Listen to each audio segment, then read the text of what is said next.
Yeah, and when you say about, you know, we are so focused on technology, if we just, you know, we look at the Mayan calendar, actually we have a line going up from Rome, Berlin, Copenhagen and up in Norway here, and we have the Western Hemisphere and the Eastern Hemispheres, and you are Finnish, and that means you are much more intuitive in Finland than in Norway. The Finnish people are very intuitive by nature, and the more east we get, the more intuitive they get. And this is actually, we are in a period now where we need to balance those two. We have to remove the wall, you can say, between the two hemispheres of the brain as well. And this is actually the next period we are going into. So people have to wake up very fast because they are very stuck in the material worldview, and it's not scientifically proved, they say, to everything. It's like the brainwash program running. But yeah, they have really forgot who they Well, are. I wouldn't say that Finns are more intuitive than Norwegians, but I would say that according to a Gallup done 84 already, I think it was, in Europe, they were comparing different countries and how the people reported their paranormal experiences, telepathy, clairvoyance, contact with the spirit or the energy of the dead. So all Scandinavian countries, with the exception of Iceland, were in very, very low figures. And yes, I admit Norway was one of the lowest. Icelandic people said that 41% have had contact with the energy of the dead. And at that time, until 93, a diagnostic statistical manual of mental disorders done by American psychiatrists mostly, and done by voting. They voted, is this a mental disease or is this not a mental disease? That's not very scientific.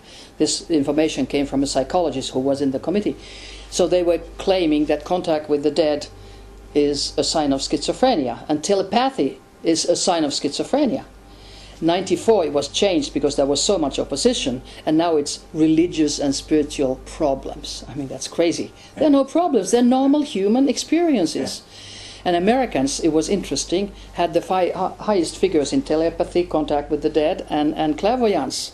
Why is that? Americans are pretty open, and Scandinavians necessarily do not have least experiences, but they are afraid to express them because of ridicule. And that ridicule is done on purpose. There are, shall I say, organizations, especially the secret services, led by US often, that absolutely attack especially academic population, scientists who dare to come out with a different worldview. And they are ridiculed, and sometimes in the States especially, their finances, their research money is withdrawn. Because elite does not want people to know who they actually are.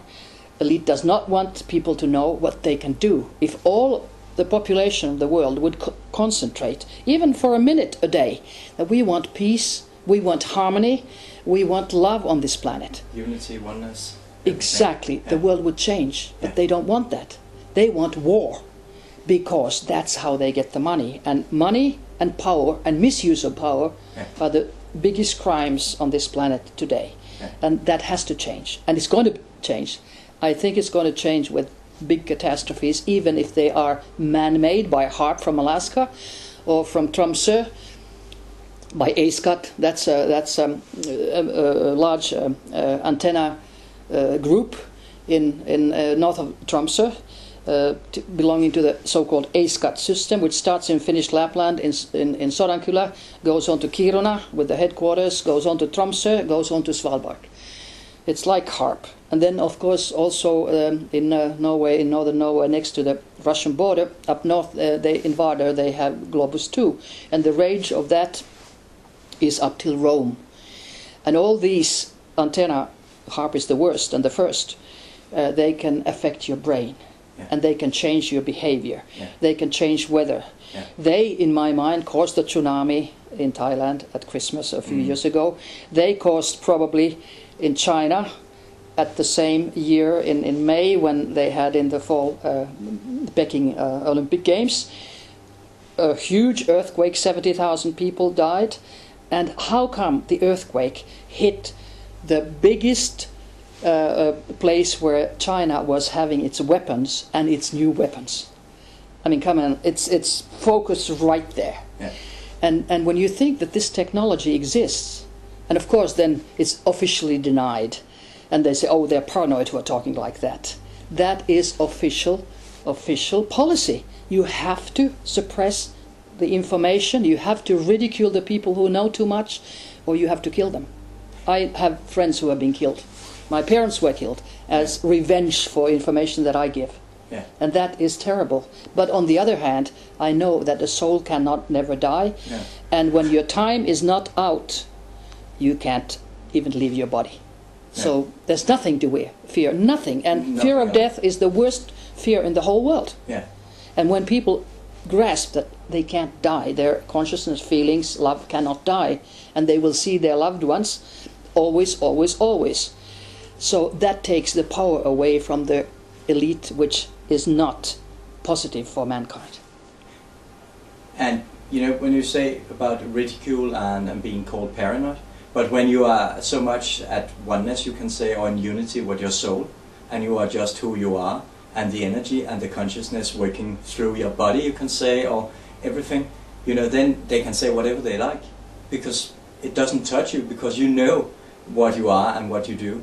But what people there experience because of their fear is that they withdraw from you, because you're saying something that is further out of the box, you can say, and they don't dare to look at it. But actually they will have to learn at one stage if they don't start waking up now, because it's not you or I who are getting hurt from this. It's actually the people that are hurting themselves by labeling us, because it's actually themselves they are labeling. Well, we're just mirrors, you can say. That's right, but it is fear. It is fear, and not only fear, it's also disinformation in mass media, because mass media is owned by the elite, so to say, and journalists cannot normally write what they want. I mean, they are just slaves for the corporations. They have to write what the corporations are. It's a myth about free press. There is no free press. I've tried many times to get really facts into the press, and they are not printed, but disinformation is printed. And it doesn't matter that you can really, with reports and with experiences, with research, show certain things. They are not acceptable, because the public is supposed to be suppressed, and that is even done with electromagnetic fields. Yes. With certain frequencies, they suppress your information, your brain waves go down. And that, I think it's just absurd that we are letting people do this to us. And until people know that this is done on purpose, it continues until the next generation is total zombies. Total. Now that is not to be a human being on this planet.